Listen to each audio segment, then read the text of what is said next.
Okay, good afternoon parents and learners. Ito po yung magiging reviewer ng mga bata for Monday's quiz namin sa mathematics, division of fractions and mixed number. So I have here the example po, 3 and 1/4 divided by 4 and 1/2. So ang ating first step ay kailangan nating i-change into improper fraction yung ating mixed number. So ano ang mga gagamitin nating operations?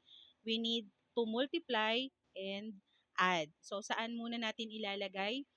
Yung ating denominator which is 4, kailangan nating i-multiply sa ating whole number.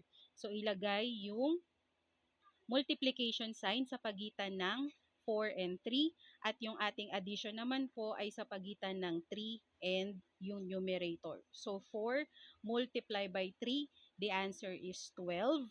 Then 12 plus 1 is equal to 13. Yung 13 po natin ang magiging numerator and as is po tayo for ang ating denominator. Copy the division sign. Let's change naman po the second fraction.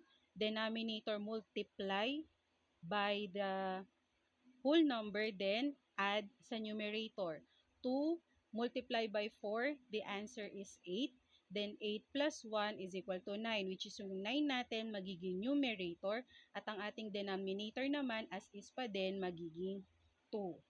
Next step po natin ay copy the first fraction which is 13 over 4. I-change na natin to, yung division sign magiging multiplication sign. Then, dito mangyayari yung tinatawag nating flip.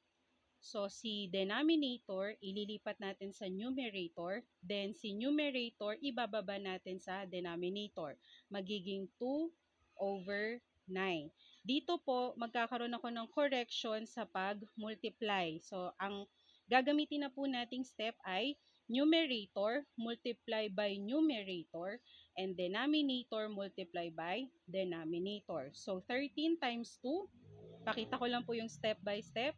13 times 2, 2 times 3 is 6, 2 times 1 is 2. So, ang ating numerator is 26, while ang ating denominator naman is 9, 18, 27, 36. Fourth multiple ng 9 is 36. So, the denominator is 36. Bago tayo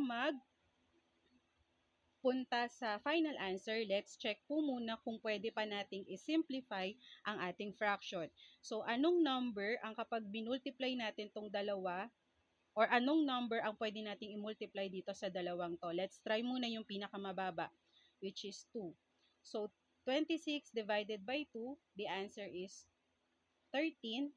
And 36 divided by 2, the answer is 18. So, paano ko nakuha? 26 divided by 2. 2 divided by 2 is 1. 1 times 2 is 2. 0, hindi na po natin kailangang isulat. Maliit na x na lang po. Bring down 6. 6 divided by 2 is 3. 3 times 2 is 6. So, ito po yung ating numerator. Let's try naman po sa 36 divided by 2. 2 divided by 3, or ilang 2 meron sa 3? That's 1 times 2. So, 3 minus 2 is 1. Hindi pwede ang 1 sa 2, so let's bring down 6. So, 16 divided by 2 is 8. So, 8 times 2 is 16. So, wala tayong remainder, kaya ang ating final answer ay 13 over 18. So, for our example number 2, I have here 7 and 1/3 divided by 4 and 5/6. So, ang ating first step ulit, step number 1, we need to change our mixed fraction into improper fraction. Tatandaan lang po sa paggawa ng improper fraction, kailangan natin ng dalawang signs, multiplication sign and the addition sign.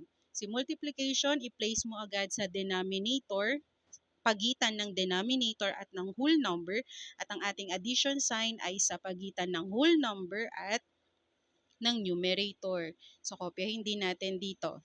So, let's change 3 times 7. So, meron tayong 3, 6, 9, 12, 15, 18, 21. So, ang ating 7th multiple ay 21 plus 1. Ang ating numerator ay magiging 22 over 3. Then, 6 times 4 is 6, 12, 18, 24. Ang fourth multiple ng 6 ay 24 plus 5 is equal to 29 over 6. So, division sign pa rin ilalagay ko ha. Then, step number 2. Dito, mag-switch na tayo and flip. So, copy muna 22 divided by 3. Gamitin si switch. From division, gagawin nating multiplication. Then, flip. If-flip natin ang position ng denominator at ng numerator. So, nasa taas na natin si 6 at nasa baba na natin si 29. So, tignan muna natin din kung meron tayong pwedeng i-cancel. So, dito sa dalawang magkatapat na to, ang pwede nating i-cancel ay ang 3 at ang 6. So, dito po pwede siyang maging 2 at ito ay magiging 1. So, meron tayong numerator multiply by numerator. Dito tayo sa step 3. Solution. I-copy ko lang po, 22 over 1 multiply by 2 over 29. So, numerator multiply by numerator, then denominator multiply by denominator. So, that's 22 times 2, 4, 4. So, ang ating numerator ay 44 over 29 times 1. So, hindi po natin tinatanggap as final answer. Although may mga teachers na tumatanggap ng ganitong klaseng final answer, ang rule ko po sa kanila ay hindi ako tatanggap ng improper fraction na final answer. So, kailangan nating gawing mixed number siya. So, paano po yon? Dito tayo sa step number 3, step number 4. So, tatandaan, ang laging nasa loob ay ang ating numerator, which is 44, at ang nasa labas ay denominator, which is 29. So, ilan daw? Halimbawa, hindi ako marunong mag-mental math. Hindi ko alam kung ilang 29 meron sa 44. Magkakaroon tayo ng tinatawag nating repeated addition. So, 29 plus 29, that's 18 plus 1, 58. Hindi tayo dapat lumagpas ng 44. So, isang 29 lang ang gagamitin natin. So, that's 1. 1 times 29 is equal to 29. Minus natin. Si 4 at 9 ay hindi natin pwedeng i-minus kasi kailangan mas malaki ang nasa taas. So, magbaborrow po tayo ng isa. Si 14 minus 9 is equal to 5. Then 3 minus 2 is equal to 1. So, kapag remainder na siya, automatic ang ating sobrang answer ay magiging numerator at ang nasa ilalim natin ay itong nasa labas, which is the denominator. Kung hindi na pwedeng i-simplify itong fraction na ito, ang magiging final answer po natin ay 1 and 15 over 29.